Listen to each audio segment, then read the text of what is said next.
بسم اللہ الرحمن الرحیم۔ السلام علیکم ورحمۃ اللہ وبرکاتہ۔ آج کا ہمارا لیکچر ہے سوالات و تدریبات۔ کسی بھی فن کو سیکھنے کے لیے مشق، ایکسرسائز اور پریکٹس بہت زیادہ اہمیت کی حامل ہوتے ہیں، لہذا پچھلے لیکچروں کے متعلقہ میں نے کچھ سوالات و تدریبات مرتب کیے ہیں۔ ان میں سے چند ایک سوالات آج ہم پڑھیں گے۔ پہلا سوال ہے جی، فرض کا لغوی و اصطلاحی معنی کیا ہے؟ اس کا جواب یہ ہے، فرض کا لغوی معنی لفظ فرائض فریضۃ کی جمع ہے۔ یہ لفظ فرض سے ماخوذ ہے جو کثیر المعانی ہے، بہت زیادہ معانی کا حامل ہے۔ مثلا بیان کرنا، متعین کرنا، حلال کرنا اور نازل کرنا۔ علم فرائض میں یہ تمام معانی شامل ہیں، کیونکہ اس علم کو اللہ نے نازل کیا ہے، اس کے احکام کو بیان کیا ہے، اس پر عمل کرنا لازمی قرار دیا ہے، بعض ورثاء کے حصوں کو متعین کیا ہے، وغیرہ وغیرہ۔ آیت میراث میں لفظ فریضہ اور مفروضاً وارد ہوا ہے، اسی مناسبت سے اس علم کا نام علم الفرائض رکھا جاتا ہے۔ اسی سوال کا دوسرا حصہ ہے جی، فرض کا اور اصطلاحی معنی کا، یعنی فرض کا اصطلاحی معنی ہر وارث کا وہ حصہ جو خاص مقدار میں متعین ہے۔ سوال نمبر 2 ہے، علم فرائض کے مزید کوئی سے دو نام کیا ہیں؟ اس کے مزید نام علم وراثت، علم میراث، ایسے ہی دیگر اور بھی مزید نام ہیں۔ سوال نمبر 3 ہے، علم فرائض کا شرعی معنی کیا ہے؟ اس کا شرعی معنی یہ ہے، وہ حق جسے ایک وارث اپنے مورث کے مال سے حاصل کرتا ہے۔ اگلا سوال ہے جی، علم فرائض کی غرض و غایت، موضوع اور سیکھنے کا حکم کیا ہے؟ ہر فن کا کوئی نہ کوئی مقصد، غرض و غایت ہوتی ہے، تو علم فرائض کی غرض و غایت، اس علم کا مقصد میت کے ترکہ کو وارثین میں ان کے حقوق کے مطابق تقسیم کرنا ہے۔ رہی بات علم فرائض کے موضوع کی، تو اس علم کا موضوع ترکہ یعنی وہ جائیداد جو میت نے بوقت موت چھوڑی ہو۔ علم فرائض سیکھنے کا حکم کیا ہے جی؟ اس علم کا تمام تفصیلات کے ساتھ جاننا فرض کفایہ ہے، لیکن کم از کم اتنا علم ہر مسلم مرد و زن پر لازم ہے کہ میت کی جائیداد کو کتاب و سنت کی روشنی میں ان کے مستحقین تک پہنچانا ضروری ہے۔ اس سے اگلا سوال ہے، ترکہ کا لغوی و اصطلاحی معنی اور مصارف ترکہ ترتیب وار لکھیں۔ ترکہ کے لغوی معنی کی بات کی جائے تو یہ لفظ تا، را اور کاف ترک سے ماخوذ ہے، جس کا معنی ہے چھوڑنا۔ اصطلاحی معنی، میت فوت ہونے کے بعد جو بھی مال جس شکل میں بھی چھوڑے اسے ترکہ کہتے ہیں۔ اب آتے ہیں ترکہ کے مصارف کی طرف، تو میت کے ترکہ کو درج ذیل ترتیب سے، جو آگے میں ترتیب بیان کرنے لگا ہوں، مرحلہ وار تقسیم کیا جائے گا۔ اگر پہلے مرحلہ میں ہی سارا مال ختم ہو جائے تو دوسرے کی نوبت نہیں آئے گی، ایسے ہی دوسرے میں ختم ہو جائے تو تیسرے کی، تیسرے میں ختم ہو جائے تو چوتھے کی نوبت نہیں آئے گی۔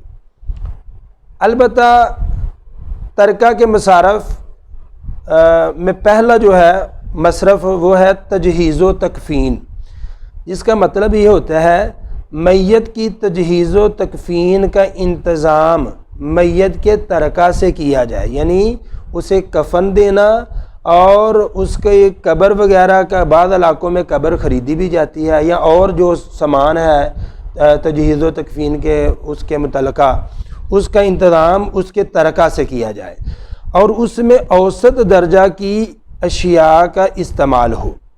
نمبر 2 ترکہ مصارف میں ہے ادائیگی قرض۔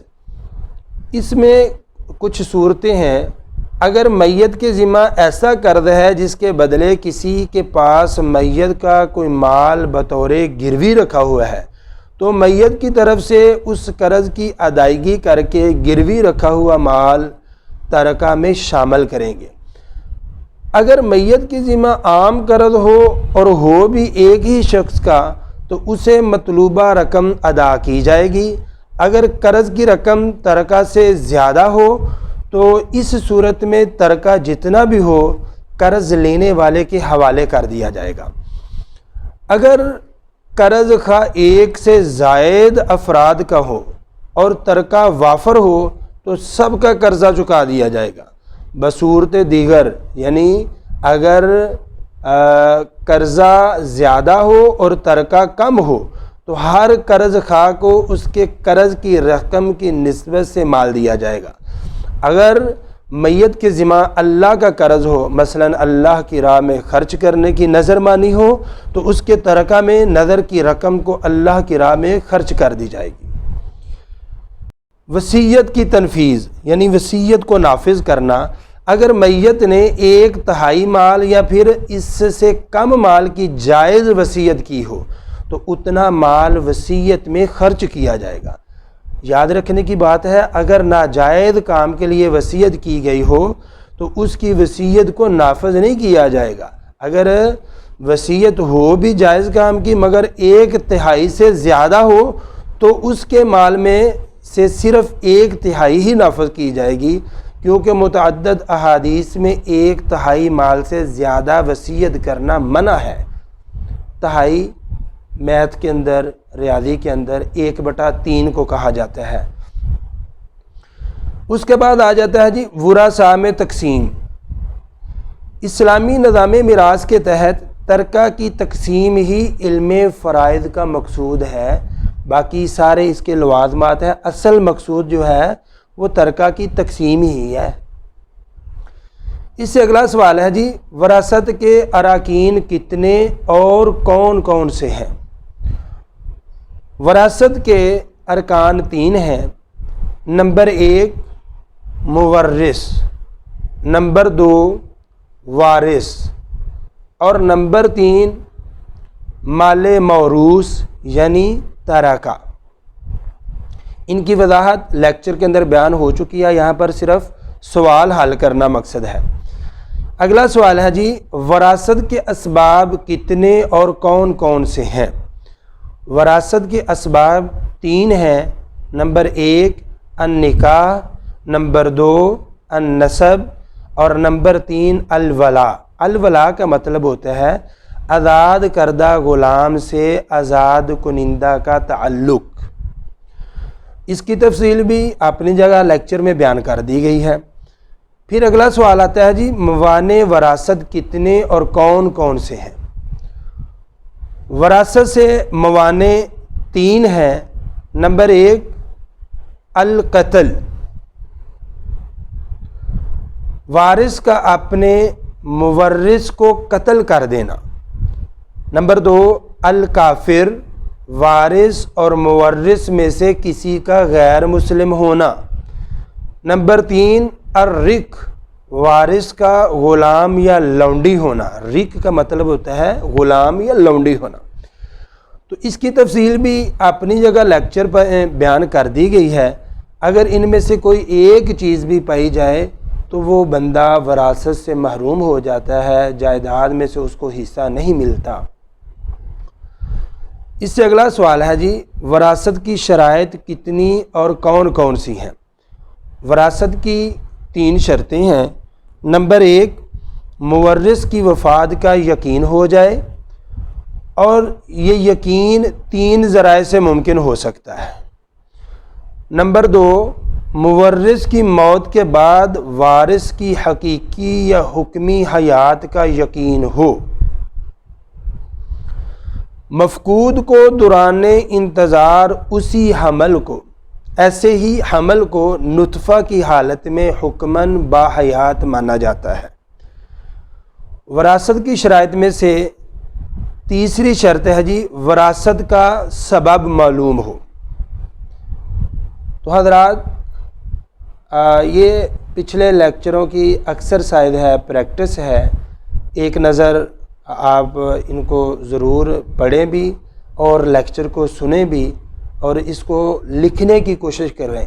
بالخصوص جو طالب علم حضرات ہیں ان سے گزارش ہے کہ وہ اس کو ضرور لکھیں اور لکھ کر یاد کرنے کی کوشش کریں۔ اللہ تعالیٰ آپ کا حامی و ناصر ہو۔